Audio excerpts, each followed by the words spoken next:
انا اسفه على التاخير. النهارده جايبه لكم وصفه مختلفه وهتاخد رحله سريعه لتركيا من غير ما تسافر، غنيه بقى بالتوابل والريحه اللي هتخلي البيت كله ريحته يتحول لمطعم شرقي اصيل. قبل ما نبدا بقى صلوا على النبي ويلا بينا. انزلي بنص كيلو لحمه مفرومه وعليها بصله كبيره متوسطه، وطبعا هنفرمها ناعم. انزلي بقى بربع كوبايه من البقدونس وهنفرمهم برده كويس، وكمان معلقتين كبار من البقسماط المطحون وبيضايه كامله. وانزلي عليها بقى بالتوابل، ملح وفلفل اسود وبابريكا وبهارات مشكله. اعجنيهم بقى وشكليهم صوابع وبططيها زي ما انا عاملاها بالظبط. انا عايزه اقول لكم حاجه مهمه بس هتكون في اخر الفيديو. بعد بقى ما شكلتهم هنسيبهم في العلبه في التلاجة لمده نص ساعه. ما تنسونيش بقى في لايك واشتراك لو عجبكم الفيديو، وكمان تفعلوا الجرس عشان يوصل لكم كل جديد. هاتوا طاسه بقى وانزلوا فيها بتلت كوبايه من الزيت ورصوا الكفته فيها، واول لما تتحمر من تحت هنقلبها على الوش بتاعها، يعني هنحمرها من الوش والظهر. انا عايزه اقول لكم عزيزي المشاهد، اي وصفه من وصفاتي عجبتكم واكتبوا لي في التعليقات. انا عايزه اقول لكم عن جمال الريحه بتاعتها واصله للجيران. قولوا لي بقى في التعليقات لو انتم من الناس اللي بتحبوا تجددوا في اكلكم ولا لا، لان انا من الناس اللي بعشق التجديد. شيلي الكفته بقى في طبق على جنب وانزلي بثلاث طماطمات مقطعينهم مكعبات، قلبيهم بقى كده كويس وانزلي عليهم ببابريكا وملح وقلبي فيهم بقى تقلبتين. وبعد ما هنقلبهم هننزل بمعلقه كبيره من الزبده، ودي بقى بتديها نكهه وطعم خطير. نسيت اقول لكم بقى انزلوا بنص كوبايه من الميه،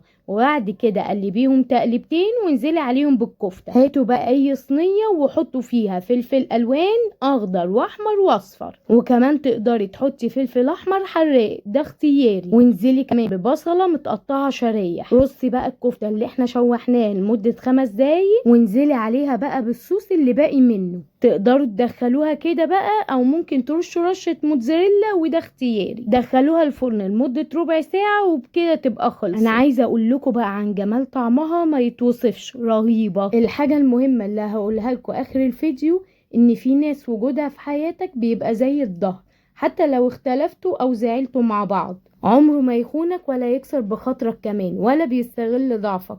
بالعكس بيفضل سند وامان لقلبك، لان العشرة مش بالكلام الحلو بس، العشرة افعال ومواقف. بجد الحب الحقيقي مش لحظة، هو عمر باكمله. فاحسن اختيارك عشان ما تندمش عمرك باكمله. وكمان علموه لاولادكم. نرجع بقى للكفتة بتاعتنا. عايزة اقولك عن جمال القطمة دي، بتوديك لعالم تاني. حطي بقى الكفتية معاها كمان الخلطة بتاعتنا واقفلي اللقمة كده وكليها.